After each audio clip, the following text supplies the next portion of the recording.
I'm Michelle Carney with IdeateTV here at the Dances with Film Festival, and I'm here with... I am Siri Miller. I am the co-writer, co-director, and also an actor in Slice. My name's Lauren Hoover. I am also a co-writer and co-director of Slice. Great. Well, thanks for being here. Thank you for having us. Yes. Well, I'd love to just start off. I know you acted in the film. You co-wrote, you had a couple of roles. What was that process like? Difficult. Incredibly difficult. I wouldn't have been able to do it without her. I think I had a mentor once that said, sometimes you need a person to tell you when your hair looks bad from the back. And I needed that person to tell me, hey, your hair is looking bad from the back. And it was such a symbiotic, amazing time working with you. It's a lot. And I think sometimes you wear different hats. And so you're not, there'd be one moment where we're worrying about an overhead shot. And if we have the time, and then suddenly I'm hopping into a scene and doing this emotional scene. Mm-hmm. But it was also fantastic and scary and terrifying and all of the above. Yeah. And was it your first time either acting, writing, any of it, or have you done all those roles before? First time co-directing and producing something that we wrote, yeah. Mm-hmm. Acting, no. Yeah. Is this your first project together, or how did you two meet? How did this get started? We've actually known each other since we were teenagers, and we both had like more baby fat in our faces, and I had dark hair, and we used to get confused for each other. Yeah. And that's how we met. We met and we're like, oh, somebody told me that they thought that I was you. But this is our second project together. The first project we did was a pandemic short film that I wrote and directed, and Siri was one of the stars in. And we actually premiered at Dances with Films, and we met our producers, Josh and Eric, here, and they ended up then producing Slice. Yeah. So, yeah, this is our first as co-writers and co-directors. So that was a very unique process, but honestly, I feel like we share one brain sometimes, so it worked out really well. If we didn't get along so well and we didn't have such a shared vision, it would have been really hard. Okay. And so this is your second project together. How is this experience different from the first time around? The first time around was a love it was her baby. It was a COVID story. It was about 3 women trying to survive COVID. And we shot it in her apartment at the time. It was low budget. We just took our time with it. No budget. The only, just people who helped us were all in our little pod. And it was easy, very fun and very easy. Time constraint. Nothing, yeah. I was moving sandbags around. Yeah. She was doing my makeup, sharing clothes. And then this project, it was a real project. We had real G&E, we had both A-cam, B-cam, we had real makeup artists, our producers, so everything was written out, and you have to hit these marks, these deadlines, these financial caps. And so it was a completely different experience, but also the most amazing, magical experience, because when you see filmmaking is witnessing all these cogs in the machine work, and you need each person to be incredibly talented at what they do for the whole machine to work. And yet if G&E is focused on sound, it's not going to work. So you are just depending on everyone to do their amazing job at what they do. Mm-hmm. And everyone did, and it came together, and there's something so magical about that. Mm-hmm. Well, you two clearly have a very special connection. So are there more projects to come, or what's next for you two? Yeah, so Slice was actually a proof of concept for a larger TV series. So that's what we're working on right now, is we're working on that script for the pilot, as well as the Bible for that show. And it's really going to focus on this desert diner that Slice, the short film, was shot in. Mm-hmm. Okay, and tell me a little about the themes that you're exploring in this. Yes, so the TV series is really going to be sort of an amalgamation of, I would say, The Twilight Zone meets a Tarantino film, meets The Leftovers. It's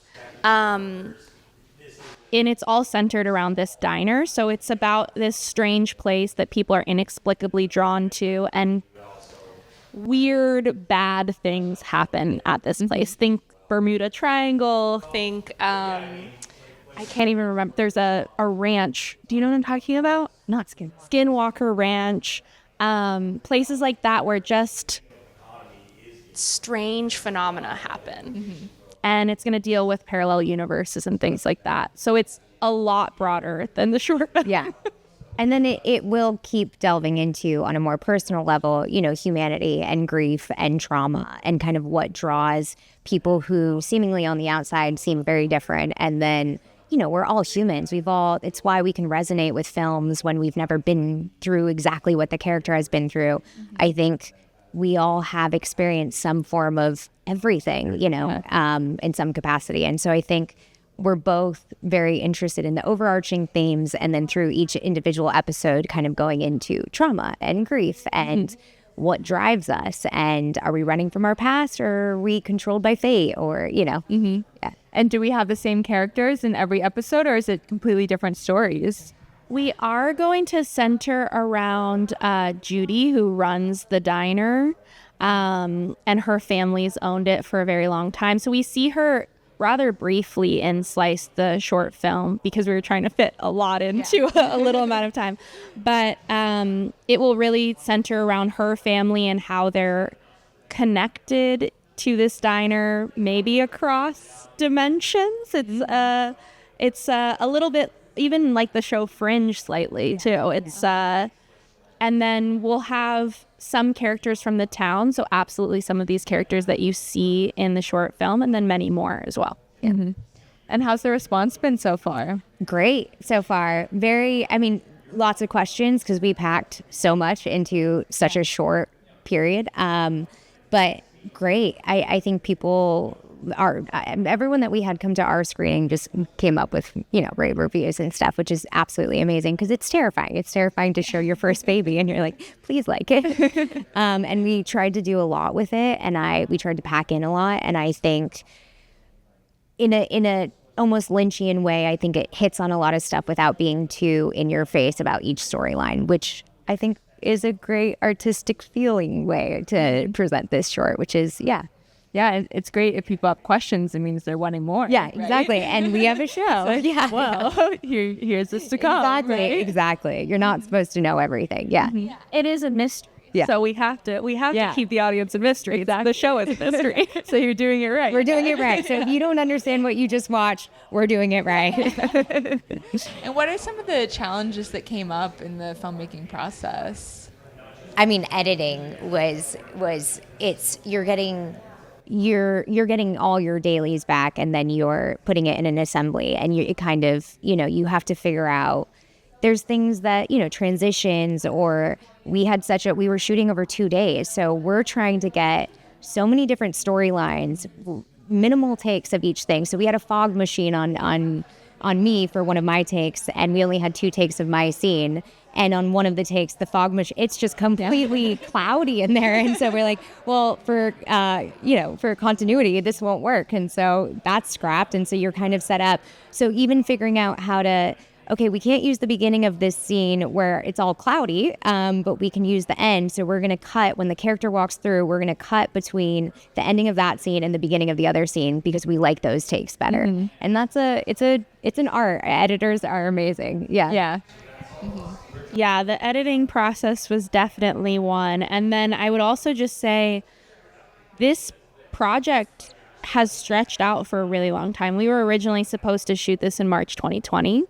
Oh, wow. So obviously that didn't happen. And sort of the team we had put together to shoot it kind of fell apart. And then we had to start at square one. And luckily we had shot that pandemic short film and we premiered it here and met our producers.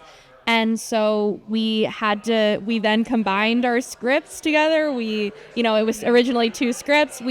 And so it's been the iterations of this. It's been a process and a project. And that is difficult when you're kind of consistently starting over. I think that the way that it ended up is exactly how it was supposed to, with the team we were supposed to do it with, and we're really lucky for that. But it was also a challenge at times. Yeah, well, it just shows that if you really commit to something and believe in it and kind of trust the process, that it will get to where it's Absolutely. Yeah, you just have to keep going. Yeah.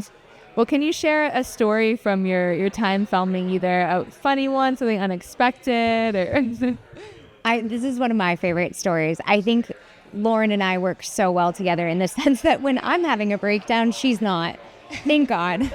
And when she's having a breakdown, I'm not. Thank God. And so therefore we really could support. But I remember both of us, we had an A cam and B cam. So some shots were being done while other shots were being done. And so there was this one point where I'm getting ready to go into a cherry scene, and her and I are walking up to each other, and I think both of us at the same time said, I feel like I'm going to throw up. And it was just this, we start laughing because having someone who understands exactly what you're going through and being able to support you, and just the sheer ridiculousness of it.